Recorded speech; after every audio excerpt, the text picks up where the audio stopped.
आप सभी विद्यार्थियों को मेरा प्रेम भरा नमस्कार। ऑनलाइन क्लास में आप सभी विद्यार्थियों का एक फिर से स्वागत करता है। आज का जो हमारा विषय रहेगा, क्षितिज की जो आपके पाठ्यक्रम में पुस्तक है, ये आप निकाल लेना। और इसमें जो सक्सेना जी के द्वारा रचित जो अध्याय है आपके पाठ्यक्रम मानवीय करुणा की दिव्य चमक, इसी विषय पर इसी उप विषय पर हम चर्चा परिचर्चा करेंगे। पेन पेंसिल साथ में रखना आप लोग। जो भी कठिन शब्द आएंगे उनका अर्थ बताते जाएंगे, जो भी महत्वपूर्ण पंक्ति आएगी वो आप रेखांकित करते जाना, उसका अर्थ लिखते जाना। तो सर्वप्रथम हम सक्सेना जी का जीवन वृत्तांत जान लेते हैं। सक्सेना जी का जन्म सन 1927 में जिला बस्ती उत्तर प्रदेश में हुआ। उनकी उच्च शिक्षा इलाहाबाद विश्वविद्यालय से हुई। वे अध्यापक, आकाशवाणी में सहायक प्रोड्यूसर, दिनमान में उप संपादक और प्राग के संपादक रहे हैं। यानी कि कहने का तात्पर्य ये है इस पंक्ति के माध्यम से कि सक्सेना जी ने अध्यापक के पद पर भी कार्य किया और आकाशवाणी में भी काम किया उन्होंने प्रोड्यूसर के तौर पे, और दिनमान में उप संपादक के तौर पे, और प्राग नामक जो पत्रिका थी जिसको अंग्रेजी मैगजीन बोलते हैं, संपादक के तौर पे इन्होंने काम किया। ये दो पत्रिका इनके जीवन की बहुत ही महत्वपूर्ण पत्रिकाएं रही हैं। दिनमान और प्राग में जो अन्य साहित्यकारों की जो रचनाएं थी वो भी छपते थी, और सक्सेना जी ने भी जो कुछ जो रचनाएं लिखी हैं उसमें से भी कुछ रचनाएं, सक्सेना जी ने भी जो रचनाएं लिखी है उसमें से कुछ रचनाएं इन पत्रिकाओं में छपी हैं। तो इस साहित्यकार का निधन 1983 में इस महान साहित्यकार का निधन हो गया।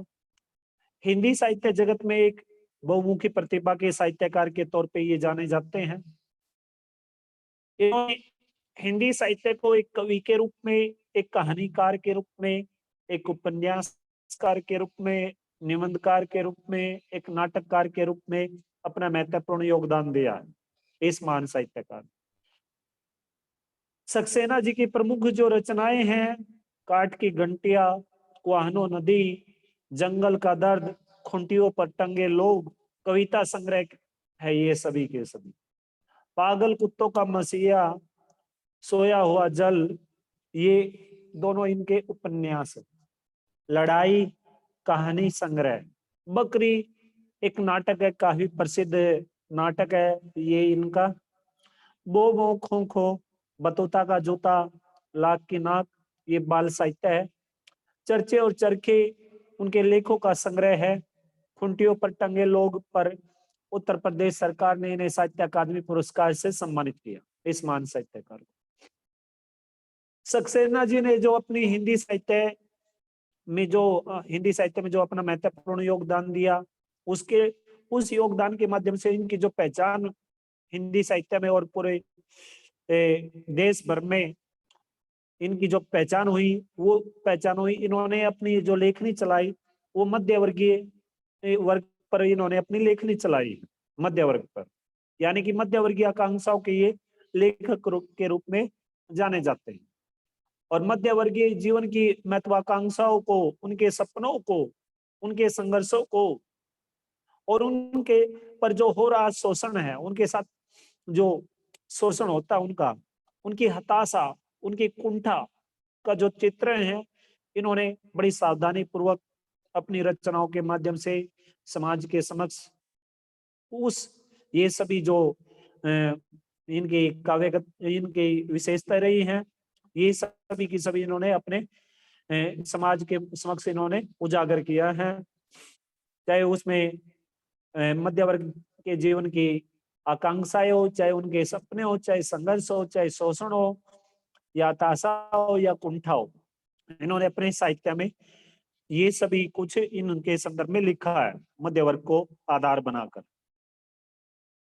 चर्चे और जो चरखे हैं, चर्चे और चरखे नाम से दिनमान में जो स्तंभ लिखते थे उसमें बेबाक सच कहने का एक साहस दिखता था। ये जो काव्य पंक्ति है चर्चे और चरखे नाम से, ये जो ये रचना है का नाम है इनका चर्चे और चरखे। और ये जो 2013 के अंदर एस्टेट में जो पीजीटी लेवल का है, तो उसमें ये प्रश्न पूछा गया था कि ये जो चर्चे और चरखे नाम की जो रचना है, नामक रचना है, ये सक्सेना जी की किस पत्रिका में छपती थी? ये 2013 के दरमियान पूछा गया था एस्टेट में। हिंदी के जो भी विद्यार्थी रहे हैं जिन्होंने ये परीक्षा दी थी 2013 में, उस समय ये उस दौर में ये पूछा गया था। ठीक है, तो दिनमान पत्रिका में ये इनकी रचना छपी थी। तो इस तरह से उनकी अभिव्यक्ति में, सक्सेना जी की अभिव्यक्ति में सहजता और स्वाभाविकता साफ स्पष्ट रूप से देखने को मिलती है। ये सक्सेना जी का जीवन वृत्तांत है। आगे चलिएगा, अब जो इस अध्याय से संबंधित जो एक सारांश है उस सारांश पर नजर डालें तो ये जो हमारे पाठ्यक्रम में मानवीय करुणा की दिव्य चमक नामक जो अध्याय है, ये एक संस्मरण के रूप में है, क्योंकि प्रत्येक साहित्यकार को कोई ना कोई आधार बनाना पड़ता है। हर एक का अपनी, हर एक साहित्यकार की अपनी अपनी रुचि होती है अपने विचारों की अभिव्यक्ति करने के लिए, क्योंकि कोई अपने विचारों की अभिव्यक्ति कहानी के माध्यम से प्रकट कर देता है, कोई नाटक के माध्यम से, कोई एकांकी के माध्यम से, कोई रेखा चित्र के माध्यम से, ठीक है, तो कोई संस्मरण के माध्यम से। ये सभी की सभी संस्मरण है, कहानी है, नाटक है, उपन्यास है, रेखा चित्र है, एकांकी है, ये सभी की सभी साहित्य की विधाएं मानी गई हैं। यानी कि साहित्यकार किसी न किसी इनमें से किसी न किसी एक रूप को आधार बना लेगा, या तो कहानी को या नाटक को या फिर एकांकी को, ठीक है, तो उसे आधार बना के अपने विचार को या अभिव्यक्ति करता है। ठीक है, तो जो ये संस्मरण है, संस्मरण होता क्या है? ये जो हमारे पाठ्यक्रम में जो ये अध्याय दिया गया मानवीय करुणा की दिव्य चमक, ये एक संस्मरण के रूप में। संस्मरण, जो संस्मरण है, सबसे पहले तो आप संस्मरण के संदर्भ में जान लीजिएगा। संस्मरण स्मृतियों से बनता है, यादों से बनता है। जैसे 9वीं कक्षा में आप लोगों ने भली भांति पूर्वक पढ़ा भी है कि 9वीं कक्षा में एक वो है रेड के अड्डे। तो उस रेड की अड्डे में क्या था? रेड की अड्डे में वो एकांकी के तौर पे है, क्योंकि उसमें क्या है, एकांकी क्या है, नाटक के एक अंक को दर्शाया गया उसमें रेड की अड्डे में। ठीक है, तो इसी प्रकार से ये जो विधाएं हैं, जिस भी साहित्यकार की रुचि जिस भी विधा में होती है अपने विचारों की अभिव्यक्ति करने के लिए, उसी का सहारा लेकर, उसी को आधार बना के वो अपने विचारों की अभिव्यक्ति कर देता है।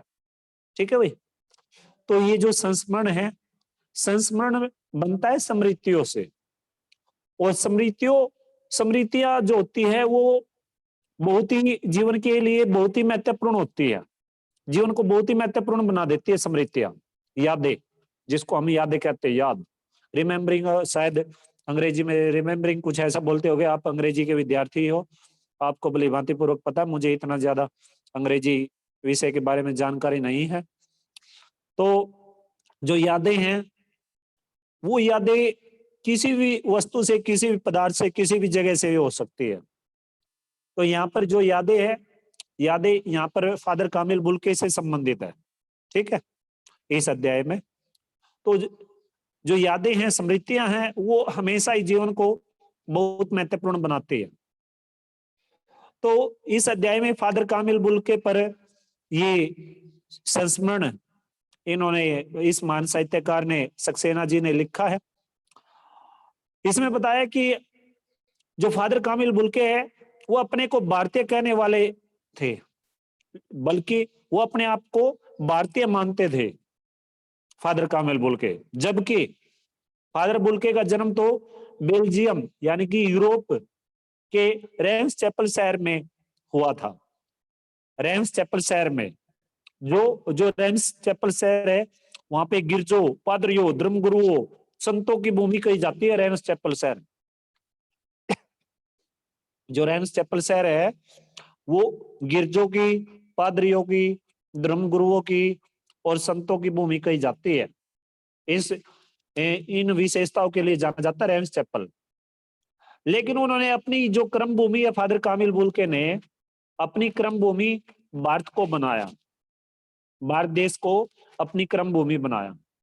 और इस तरह से फादर बुल्के एक सन्यासी थे, लेकिन पारंपरिक अर्थ में नहीं थे। वो परंपरा के अनुसार वो सन्यासी नहीं थे। वो सक्सेना का फादर बुल्के के साथ बहुत ही गहरा संबंध था, अंतरंग संबंध था, गहरा संबंध। जैसे बोलते नहीं है, ये मेरा बेस्ट फ्रेंड है, ये मेरा पक्का मित्र, परम मित्र है। तो इस तरह से उनका उनके साथ एक डीपली रिलेशन था, काफी गहरा संबंध था। किसका? सक्सेना जी का फादर कामिल बुल्के के साथ। बताऊंगा ये सभी बातें क्यों था। और जिसकी झलक, हाँ, ये गहरे संबंध की जो झलक है फादर कामिल बुल्के के बीच और सक्सेना जी के मध्यस्थ, इसकी जो झलक है, इसकी झलक हमें इस संस्मरण से मिलती है। और लेखक ऐसा मानते हैं कि जब तक राम कथा है, इस विदेशी भारतीय साधु को याद किया जाएगा, क्योंकि उन्होंने हिंदी भाषा और बोलियों के अगाध प्रेम का उदाहरण भी माना जाता है। किसको? हिंदी भाषा और बोलियों के अगाध प्रेम का उदाहरण माना जाता है फादर कामिल बुल्के का। क्योंकि फादर कामिल बुल्के जी, देखो, और अगर थोड़ी सी और जानकारी मैं आपको बताऊं, फादर कामिल बुल्के का एक बड़ा पूरा परिवार है। उसके 2-3 भाई भी हैं, उनकी शादी भी है, सभी कोई ये बीएससी, ये 3rd ईयर के साथ स्टूडेंट रहे हैं। तो इन्होंने क्या किया, भारत आने की इनकी इच्छा थी, प्रबल इच्छा थी, क्योंकि भारत हमेशा ही साधु संतों का देश कहा गया है, रहा है, ठीक है। और उनकी इच्छा थी कि जो जीवन है वो जीवन साधु संतों की भांति व्यतीत करें। और जब ये फादर कामिल बुल्के अपने बड़े पूरे परिवार को छोड़कर, उनकी बहन भी थी, तो बड़े पूरे परिवार को छोड़कर जब भारत देश आए और साधुओं का रूप धारण करके उन्होंने साधुओं की तरह जीवन अपना व्यतीत किया, तो उस समय ये जो हिंदी साहित्य के महान साहित्यकार थे, डॉक्टर रघुवंश, सक्सेना जी, अन्य नाम आएंगे, तो इन सभी के साथ उनका मिलनसार होता रहता था। क्योंकि वो क्या करते थे, जब भी किसी प्रकार का हिंदी साहित्य से संबंधित कोई संगोष्ठी होती, यानी कि सेमिनार होता, तो उस सेमिनार में वो अवश्य ही शामिल होते थे और अपने विचारों की अभिव्यक्ति किया करते थे। तो इस तरह से हिंदी साहित्यकारों के साथ भी उनका काफी मिलनसार रहा है। और इसी तरह से जब भी वो दिल्ली आते थे, तो ये जो सक्सेना साहब है, सक्सेना जी से भी वो मिलते थे, और जो भी हिंदी साहित्य से संबंधित वो आपस में एक दूसरे से चर्चा परिचर्चा किया करते थे। और उन्होंने अपनी जो रचना, एक लेखनी भी चलाई है राम कथा पे, राम जी के जीवन के बारे में रचना का नाम बताऊंगा आपको, ठीक है। तो इस तरह से फादर कामिल बुल्के जी क्या थे, फादर कामिल बुल्के जी ने हिंदी भाषा के विकास और बोलियां, उन बोलियों को ऊपर उठाने का एक सराहनीय प्रयास किया है, अपनी ओर से एक महत्वपूर्ण योगदान दिया है। और जब फादर कामिल बुल्के जी का देहांत हुआ, तो उनका ईसाई मसीह के ईसाई धर्म के अनुसार उनका जो पादरी लोग थे, उन पादरियों ने उनका क्या किया था, उनके जैसा दफनाते जैसा भी होता है इसमें, तो उस रीति रिवाज के अनुसार उनका दाह संस्कार एक तरह से जो भी क्रम था वो किया था, ठीक है। और जिस समय फादर कामिल बुल्के जी ने अपनी अंतिम सांसें छोड़ी, यानी कि उन्हें दफनाने के लिए जब ले जाया जा रहा था, तो काफी भीड़ थी, बहुत भयंकर भीड़ थी वहां पे। और जिधर भी लेखक जो ये सक्सेना जी जिस भी चेहरे की ओर देखे, उन्हीं की आंखों से आंसू बह रहे थे, क्योंकि इतना एक विदेशी होते हुए ये अगर देखा जाए तो ये फादर कामिल बुल्के जी एक विदेशी थे, लेकिन एक विदेशी होते हुए भी एक विदेशी के प्रति भारतीयों में इतना प्रेम, इतना श्रद्धा कैसे जागृत होगी? एक बहुत ही महत्वपूर्ण सवाल है, कैसे जागृत होगी? यानी कि उन्होंने भारतीय वातावरण को, यहाँ के रहन सहन को, खान पान को बहुत ही अच्छे तरीके से भापा और उसी के अनुसार चले फादर कामिल बुल्के जी। तो जिस समय इन्हें दफनाने के लिए ले जाया गया, तो उस समय वो जो भीड़ थी, इनके अंतिम वो थी जो शव यात्रा निकल रही थी इनकी, फादर कामिल बुल्के की, तो उस समय हर एक व्यक्ति की आंखों से आंसू बह रहे थे।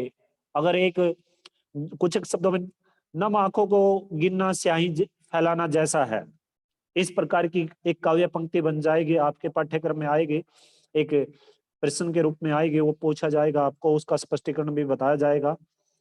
तो इस प्रकार से ये जो फादर कामिल बुल्के है, फादर कामिल बुल्के के अंग अंग में, नस नस में भारतीय वातावरण, भारतीय लोगों के प्रति जो प्रेम भाव है, वो भारतीय संस्कृति, भारतीय सभ्यता उनके अंग अंग में बस चुके थे। और उन्हें वो एक मिलनसार व्यक्ति थे फादर कामिल बुल्के। कभी किसी के प्रति नफरत की भावना उनके हृदय में नहीं आती थी, कभी पैदा नहीं होती थी। प्रेम भाव सभी के प्रति। अगर कोई शादी समारोह है, किसी संगी साथी के घर किसी प्रकार का शादी समारोह है, तो उस शादी समारोह में वे वो अवश्य सम्मिलित होते थे। तो अगर हम थोड़ा सा, ये इस अध्याय का एक सारांश है, अगर हम फादर कामिल बुल्के के विषय में जानना चाहते हैं, तो इससे पहले एक परिमल पत्रिका, परिमल जो कि निराला जी इसके संपादक रहे हैं, सूर्यकांत त्रिपाठी निराला जी। तो निराला के प्रसिद्ध काव्य संकलन से प्रेरणा लेते हुए 10 दिसंबर 1944 को प्रयाग विश्वविद्यालय के साहित्यिक अभिरुचि रखने वाले उत्साही युवक मित्रों द्वारा परिमल समूह की स्थापना की गई थी, और परिमल द्वारा अखिल भारतीय स्तर की गोष्ठी आयोजित की जाती थी। परिमल एक गोष्ठी का नाम है और परिमल एक पत्रिका का भी नाम है, ठीक है। यानी कि गोष्ठी क्या होता है, जो सेमिनार होते हैं, सेमिनार्स, जिनमें कहानी, कविता, उपन्यास, नाटक आदि पर खुली आलोचना, उन्मुक्त बहस की जाती थी। और परिमल का कार्य क्षेत्र इलाहाबाद था। जौनपुर, मुंबई, मथुरा, पटना, कटनी में भी इनकी बहुत सारी शाखाएं रही। और परिमल ने इलाहाबाद में साहित्य चिंतन के प्रति नए दृष्टिकोण का न केवल निर्माण किया, बल्कि शहर के वातावरण को एक साहित्यिक संस्कार देने का प्रयास भी किया। ये थोड़ी सी मैं वैसे आपको जानकारी देना चाहता था, क्योंकि ये सभी बातें वहीं से है इस अध्याय में, ठीक है। अब फादर कामिल बुल्के के बारे में अगर जानना चाहते हो, थोड़ा सा बारीक 1 मिनट के लिए माफी चाहूंगा, खींच चाहूंगा आपसे, उसके लिए मुझे माफ कर देना, क्योंकि फादर कामिल बुल्के के विषय में बताना अत्यंत जरूरी है। फादर कामिल बुल्के का जन्म सन 1909 में इनका जन्म हुआ था, और 1982 में इस महान साहित्यकार का निधन हुआ था। इन्होंने जो शिक्षा प्राप्त की थी, एमए की थी, और पीएचडी फिलोसफी ऑफ डॉक्टरेट, इसके बाद एक डिग्री होती है D Lit, doctor of literature, अंतिम डिग्री मानी जाती है ये किसी भी सब्जेक्ट के तौर, किसी भी उसमें आप स्ट्रीम में जाओगे, चाहे एमएससी में ये क्या नाम है, चाहे मेडिकल लाइन में जाइए, चाहे आप कॉमर्स में जाए, चाहे आर्ट्स में जाए, तो एमए के बाद एमफिल, एमफिल के बाद पीएचडी, पीएचडी के बाद डीलिट, तो इन्होंने पीएचडी की थी, एक स्कॉलरशिप मिल जाती है, डॉक्टर जो नाम है वो लग जाता है उस साहित्यकार के नाम के आगे।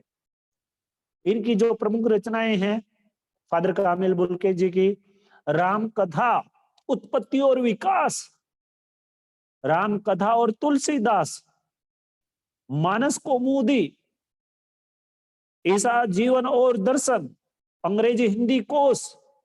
1974 में इस महान साहित्यकार को पद्म भूषण से भी सम्मानित किया गया। 1974 को इस महान साहित्यकार को पद्म भूषण से भी सम्मानित किया गया। ये फादर कामिल बुल्के के जीवन के विषय में संक्षिप्त रूप से मैंने आपको बताया। तो अब जो कठिन शब्द दिए गए हैं इस अध्याय में, एक बार वो जान ले, उसके उपरांत हम इस अध्याय की शुरुआत कर देंगे, इसका श्री गणेश किया जाए। ठीक है। तो जहरबाद, जहरबाद एक गैंग्रीन, एक तरह का जहरीला और कष्ट साध्य फोड़ा, जो शरीर पे छोटी छोटी फुंसियां नहीं निकल जाती है, छोटी छोटी फुंसियां हो जाती है, और फिर कई बार आप देखते हो वो बड़ा आकार ले लेती है, बड़ा आकार ले लेती है वही फुंसी से टाइप में, तो उसको जहर बोलते हैं, जिसमें पी वगैरह वगैरह भर जाती है, उसी को जहरबाद बोलते हैं। और दो शब्द है। ठीक है। आस्था, आस्था का मतलब विश्वास, श्रद्धा, प्रेम। दहलीज, पादरी, ईसाई धर्म का पुरोहित या आचार्य। आतुर, आतुर होता है अधीर, उत्सुक, व्याकुल, बेचैन। निर्लिप्त, निर्लिप्त का मतलब होता है निरुपसर्ग है, लिप्त मूल शब्द है इसमें, निरुपसर्ग है और लिप्त मूल शब्द है, यानी कि जो लिप्त ना हो। निर, निर का मतलब क्या है? के बिना। लिप्त का मतलब क्या है? के बिना, यानी कि आसक्ति रहित, जो लिप्त ना हो, जो उसमें शामिल ना हो। आवेश, जोश, लबालब, भरा हुआ, लबालब ऊपर तक भरा हुआ, किनारों तक भरा हुआ। धर्माचार, धर्म का पालन या आचरण करने वाला। रूपांतर, रूपांतर होता है किसी वस्तु का जो बदला हुआ रूप होता है उसको रूपांतर बोलते हैं। अकाट्य, अनेक शब्दों के लिए एक शब्द है, वाक्यांश के तौर पे, वाक्यांश के रूप में भी जाना जाता है। जो जिस बात को काटा ना जा सके उसको अकाट्य बोलते हैं।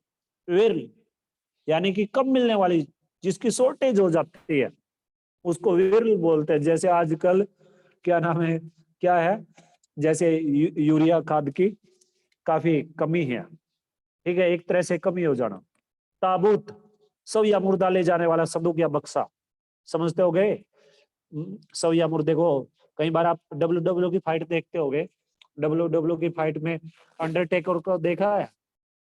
अंडरटेकर वाली फाइट, उसमें अंडरटेकर क्या करता है, ताबूत लेके आता है, और सामने वाला जो उसका भी प्रतिद्वंद्वी होता है उसको क्या कर देता है, वो हरा के उसमें फाइट में उस ताबूत में बंद कर देता है। उस शव या मुर्दा ले जाने वाला जो संदूक या बक्सा होता है उसमें बंद कर देता है उसको, उस बक्से में या संदूक में। ठीक है, उसको ताबूत बोलते हैं। अंडरटेकर की तो फाइट देखा करो।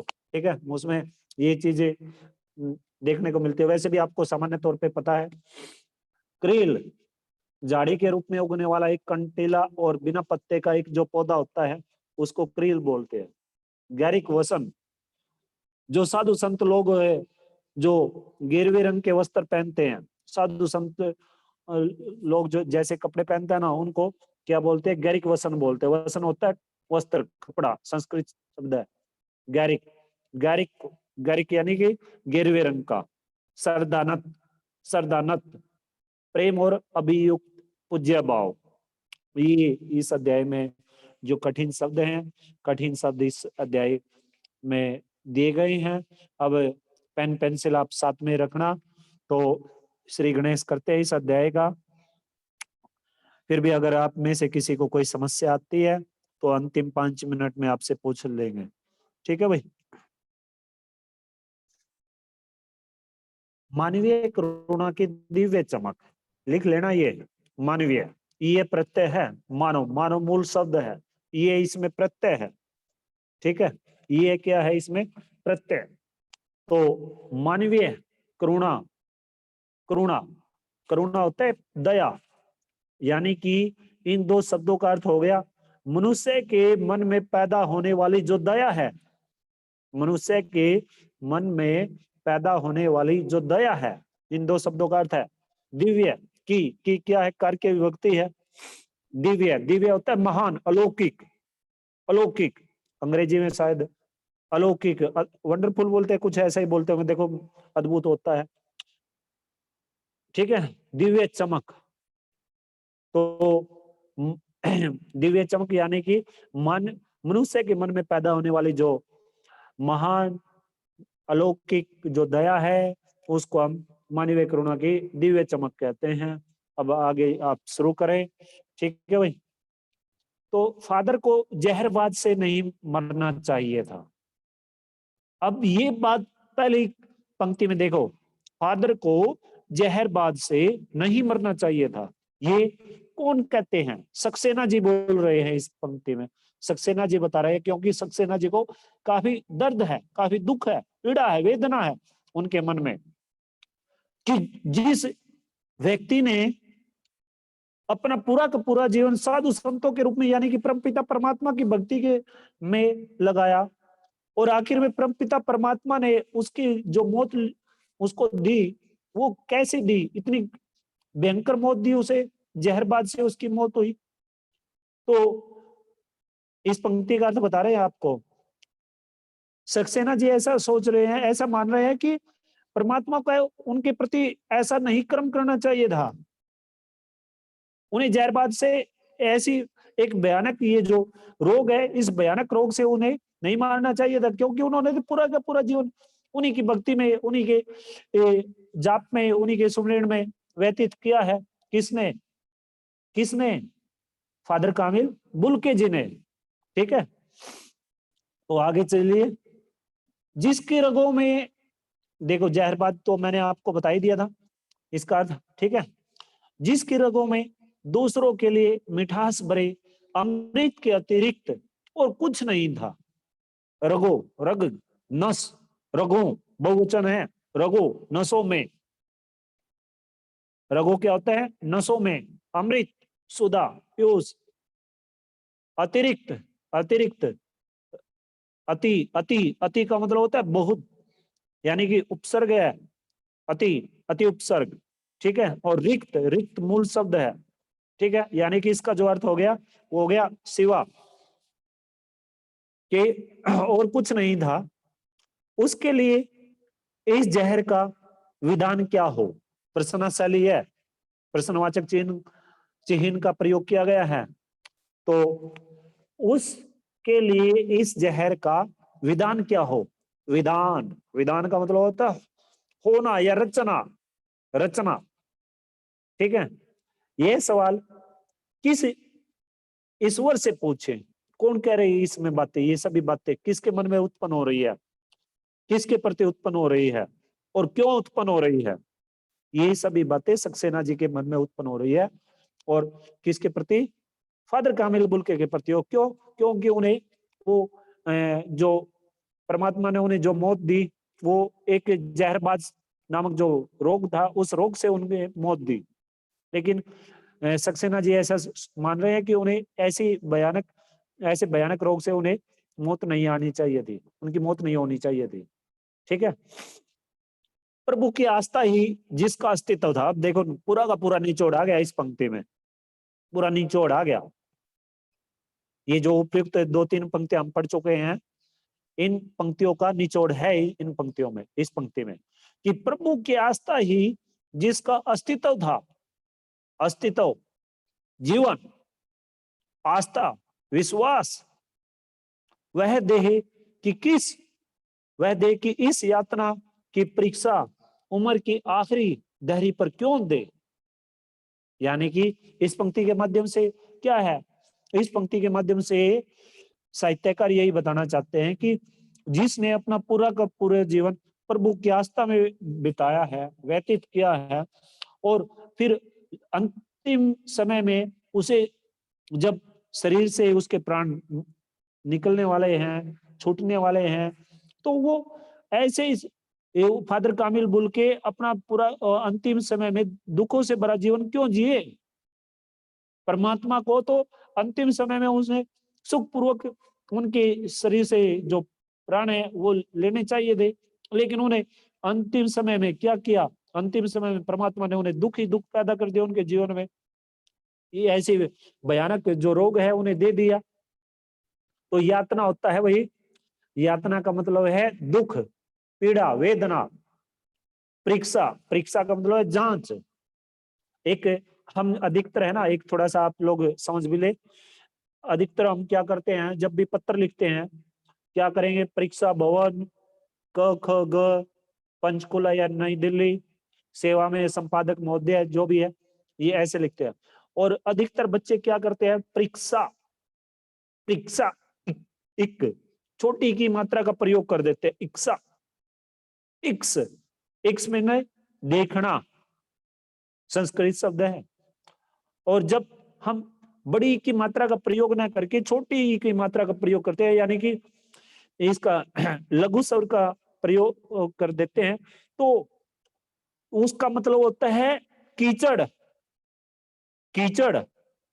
और परीक्षा, परीक्षा का मतलब जांच, इम्तिहान, एग्जाम अंग्रेजी में बोलते हैं। और अगर छोटी की मात्रा का प्रयोग करेंगे तो उसका मतलब है कीचड़।